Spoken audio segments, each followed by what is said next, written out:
Le blaireau, avec son museau allongé et ses petites oreilles, est un animal si mignon et sans défense, n'est-ce pas? Ce prédateur le pensait aussi et a attaqué le blaireau trapu et pacifique. Et il a eu droit à une riposte magnifique. Le blaireau est un parent du blaireau domestique et peut lui donner une leçon de combat au corps à corps. Le blaireau piétine littéralement l'ennemi dans la boue. Et maintenant, nous allons te montrer d'autres cas où des animaux apparemment faibles se sont révélés être de redoutables combattants. Le labe pomarin est l'un des ennemis les plus dangereux des pingouins. Les mouettes leur volent leurs oiseaux, attaquent les jeunes et peuvent aussi s'en prendre aux adultes. Mais cette fois-ci, la mouette pomoricaine s'est trompée de pingouin. Le prédateur a attaqué la femelle et l'a presque entraînée dans l'eau. Mais il n'a pas tenu compte du fait que son partenaire est un véritable chevalier. Bien que le mâle soit beaucoup plus petit que la pomarine, il s'est courageusement précipité pour sauver son couple et l'a arraché à la mouette, qui ne s'attendait pas à une telle agression. Le couple a été heureusement réuni. Il semble que l'éléphant veuille faire connaissance avec l'autruche qui s'intéresse beaucoup à lui. En général, les éléphants sont des animaux pacifiques, contrairement à ces oiseaux insolents. L'autruche n'aimait pas l'éléphant, et l'oiseau a simplement mordu le bout sensible de sa trompe. Mais l'éléphant, aussi gentil soit-il, n'allait pas tolérer une telle insolence de la part de cet oiseau. Et il a tout simplement saisi la tête de l'autruche avec sa trompe. L'autruche est choquée, elle ne s'attendait pas à cela, mais elle ne peut rien faire contre un animal pesant environ 5 tonnes. L'éléphant aurait pu briser le cou de l'oiseau comme un roseau, mais il ne l'a pas fait et s'est contenté de lui donner une leçon. Le chat était manifestement surpris de voir cette iguane. Il a l'air exotique, n'est-ce pas? Pendant un moment, le chat observait les pointes, les écailles et la forme étrange du corps du reptile, puis il s'est souvenu qu'il s'agissait d'un prédateur. Mais l'iguane a réagi immédiatement. Il a tout de suite fait comprendre au chat qu'il n'avait pas l'intention de jouer le rôle d'une souris. Un coup de queue cinglant et le chat s'enfuit déjà. Apparemment, la devise de l'iguane est la suivante. Tu peux l'admirer, mais ne la touche pas avec tes mains. Le Doberman est resté pour garder la cour. Ce soir-là, le chien a eu besoin de cette garde, car un puma l'a soudainement attaqué. Il voulait rapidement mâcher la gorge du chien, puis entraîner le Doberman pour le dîner. Mais elle se trompe d'ennemi. Le Doberman n'est pas un chien d'appartement, mais une race élevée pour la police. Il est peu probable que ce Doberman ait eu le temps de lire ses droits au puma. Mais il a pu se défendre. Cependant, un chien domestique est inférieur à un prédateur sauvage en termes de force et d'agressivité. Le puma a tout de même réussi à saisir le Doberman par la gorge et a commencé à l'étouffer. Vous vous inquiétez pour le chien? Nous l'étions aussi, mais ce que le puma ne pouvait pas prévoir, c'était la ruse de son adversaire.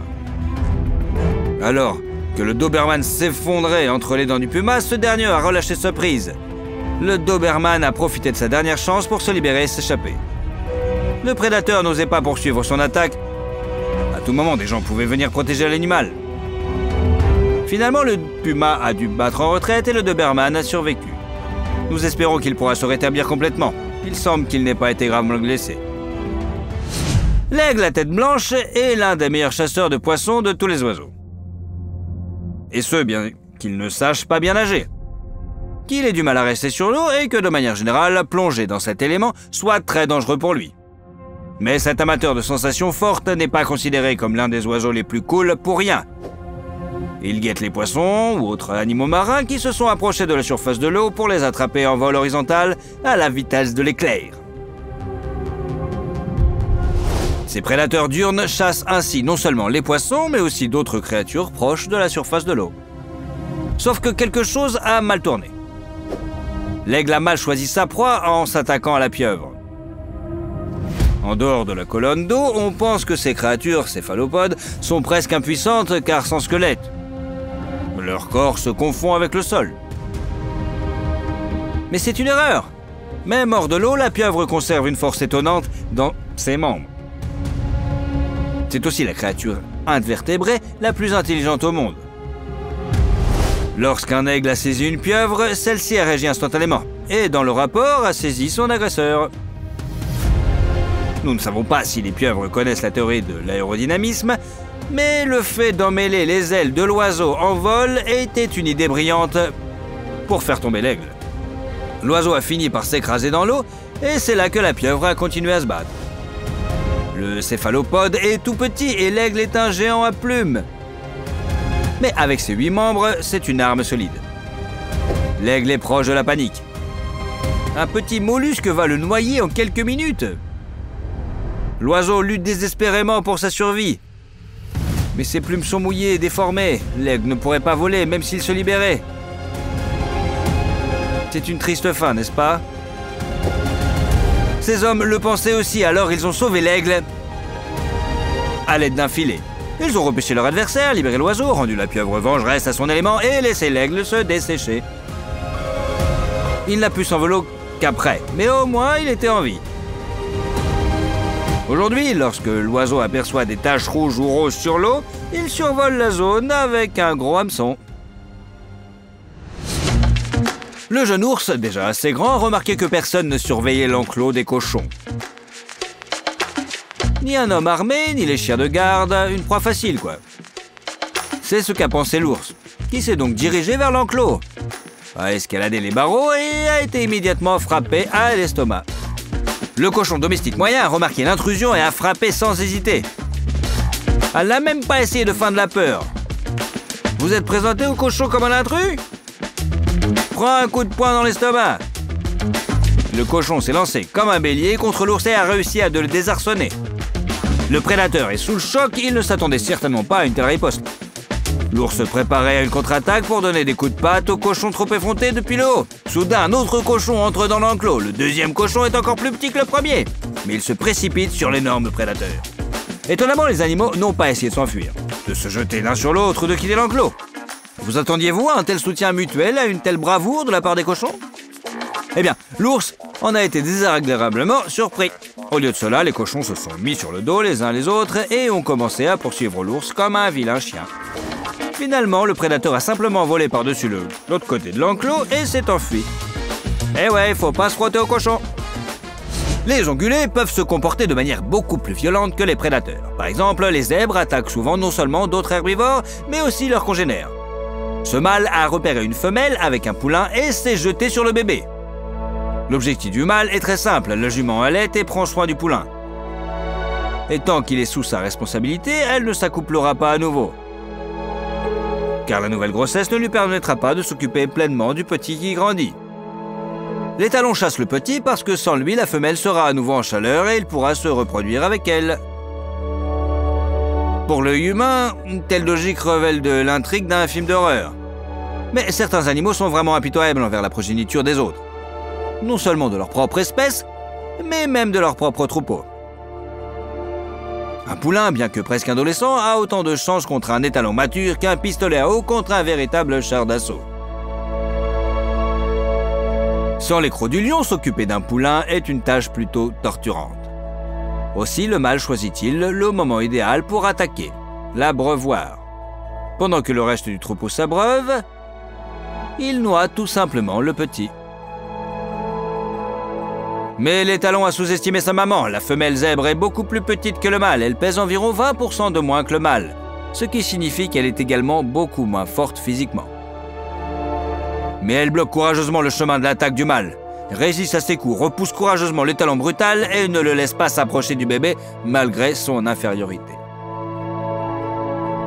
Là où la femelle manque de force, elle gagne en manœuvrabilité et en ruse. Finalement, le bébé est sauvé. La jument a réussi à repousser l'étalon et ne lui laisse aucune chance de réussir son terrible projet. L'endurance de la femelle n'est pas moindre que celle du mâle. C'est pourquoi elle le bat. Mais l'étalon doit battre en retraite. La mouette est habituée au fait que si elle veut quelque chose, elle peut simplement s'envoler, le voler et s'enfuir avant qu'on ne réponde pas à son attaque agressive. Ainsi, une mouette peut attraper non seulement un poisson, mais aussi par exemple un rat, ou même prendre la nourriture d'un oiseau plus grand qu'elle. Mais ici, la mouette n'a manifestement pas tenu compte du fait qu'elle, maman canard, est toujours sur ses gardes. Essayer d'enlever et de manger son poussin était une très mauvaise idée. La mouette, avec l'impudence et l'agressivité qui la caractérisent, s'est jetée sur la famille de canards qui nageaient si bien ensemble. Mais le voleur, à elle, Blanche a immédiatement reçu une réponse incroyable comme s'il s'agissait d'une embuscade. La canne ne s'est pas contentée de protéger ses petits et de ne laisser aucun d'entre eux se blesser. Elle s'est également battue contre la mouette. bien qu'elle n'ait pas l'avantage de la taille et de la force, elle avait la rage et un autre avantage. Le combat s'est déroulé dans l'eau. La mouette n'est pas sans défense dans cet élément, mais elle nage bien plus mal que son adversaire. Par conséquent, les coups furieux ont pu simplement faire tomber la mouette dans l'eau. Au lieu de laisser partir l'ennemi et de retourner auprès de sa famille, le canard s'est jeté sur son adversaire sans défense et lui a maintenu la tête sous l'eau. Il a ainsi noyé la mouette. Cela devrait servir de leçon aux autres voleurs ailés qui sont assistés à une scène d'action aussi impressionnante. Ces poussins n'ont pas intérêt à être tout... Il est difficile de qualifier un lynx d'animal sans défense. Il s'agit d'un prédateur cool qui s'attaque à des animaux à cornes assez grandes. Mais un lynx est un félin qui peut peser jusqu'à 30 kg. Le cougar en arrière-plan est un géant. Certains individus peuvent être à la fois plus grands et plusieurs fois plus forts. Ils ont également un caractère bien trempé. Agressifs, les cougars se battent même à l'égal des jaguars. Les troisièmes panthères de la planète après les lions et les tigres. Et les pumas chassent volontiers les petits ours car ils n'aiment pas la compétition. Ce puma pensait aussi qu'il y avait un concurrent en face d'elle. Mais un concurrent faible. Le lynx est pour elle un rival dont il était facile de se débarrasser, mais cet individu s'est avéré difficile. Elle a gardé son calme et son sang-froid et a réussi à donner au puma une rebuffade digne de ce nom. Ce sont des images très rares d'un affrontement entre des prédateurs aussi importants. Dans des conditions normales, les lynx évitent les cougars, mais il n'a pas été possible d'échapper à la rencontre. Le puma agit de manière très agressive, grogne et tente d'intimider son adversaire. Prêtez attention au regard du lynx. Son sang-froid fait un peu flipper quand même. Comment tu vas te comporter si tu étais face à un puma en colère? Le lynx ne bronche pas. Ses moindres mouvements sont clairs, celui qui lui permet de réagir de façon optimale à la menace, d'économiser ses forces et d'asséner des coups puissants et précis au seul moment où ils peuvent atteindre la cible. Le puma doit battre en retraite. Contre toute attente, le lynx s'est avéré être un dur à cuire. Ces tigres pouvaient s'occuper d'un jeune éléphant. Les chats prédateurs pensaient donc qu'un canard n'était qu'un simple encas, comme un paquet de chips. Mais ils ne savaient pas à quel point ce canard à plumes avait du sang-froid et était rusé. Lors de chaque attaque, le canard plongeait simplement sous la surface de l'eau, trouble. Et c'est tout. Pour les chats, elle a tout simplement disparu. S'il avait plongé aussi, il aurait sans doute pu l'attraper, même à l'aveuglette. Mais la disparition de la canne a tellement choqué les chats qu'ils se sont figés sur place. Et lorsque le canard refit surface, ce fut comme une téléportation pour les prédateurs rayés. Par conséquent, les chats ne purent même pas attraper un seul oiseau à plumes, qui n'essaya même pas de s'envoler.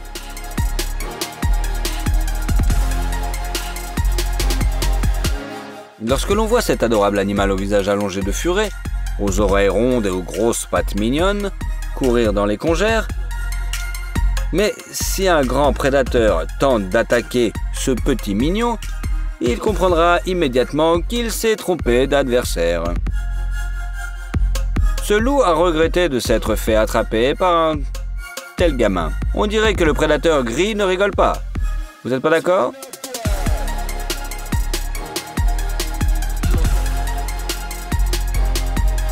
Et quand on voit comment cette créature tue un cerf tout seul, on se rend compte que la nature nous réserve des surprises.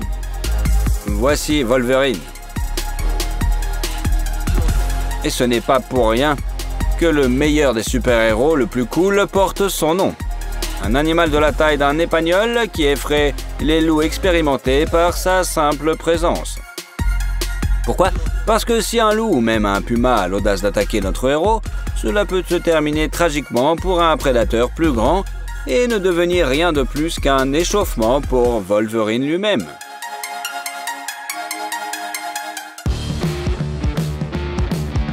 Et comment un prédateur expérimenté se comportera-t-il s'il rencontre un glouton?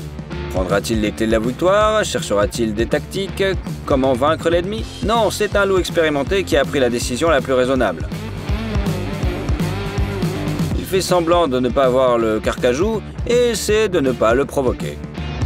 Regardez comme le loup détourne le regard d'un concurrent qui se promène et ne montre aucun intérêt pour lui.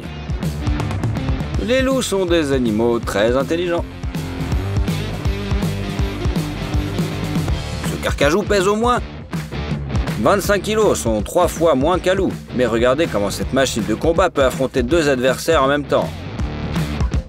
Ces loups ont attaqué directement, mais elle a immédiatement contre-attaqué et s'est mise à chasser ses adversaires comme des petits chiots.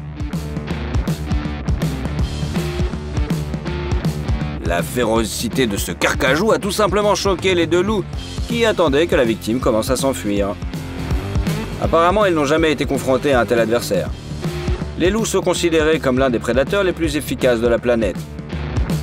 Mais le glouton n'a que faire de leur réputation, de leur travail d'équipe, de leur intelligence, de leur agilité et de tous leurs autres avantages.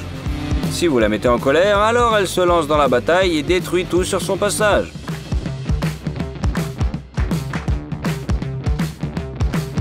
Le secret de la réussite des Wolverines est une combinaison de rage incroyable, de bravoure et de capacité physique extraordinaire.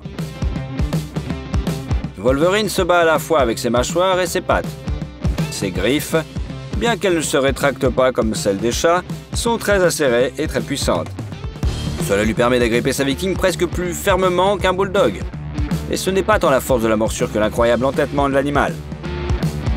Si le glouton serre les mâchoires, seule une rafale de mitraillette peut lui faire lâcher sa victime. Et c'est l'option qu'a choisi le premier glouton pour s'occuper du tireur, puis retourner à sa proie. Vous connaissez la réputation de Wolverine. Nous connaissons la réputation de Carcajou. Même de nombreux ours la connaissent. Mais le comportement de ce bébé est au contraire une grande surprise pour tout prédateur. Il s'agit d'un blaireau américain ordinaire. Il est beaucoup moins célèbre que le glouton ou le blaireau domestique, bien qu'ils soient tous parents. Comprenez-vous ce que cela signifie?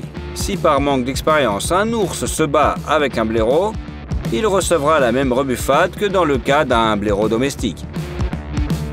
Pour sa taille, le blaireau est très fort, mais il reste inférieur aux grands prédateurs. Comment fait-il alors pour les tenir à distance? C'est que la peau du blaireau est incroyablement résistante et que l'animal lui-même a une grande vitalité. Un seuil de douleur élevé, une fourrure épaisse et de l'agilité. Même les chasseurs expérimentés préfèrent ne pas se frotter à un blaireau. Selon certaines légendes, la peau de cette bête serait même plus résistante que celle du sanglier. Pourquoi alors entendons-nous si peu parler de la rage des blaireaux? Le fait est qu'ils n'aiment pas les problèmes inutiles. Le blaireau et le glouton se promènent avec leurs biens et se disputent constamment. Le blaireau, au contraire, aime mener une vie tranquille dans la norme.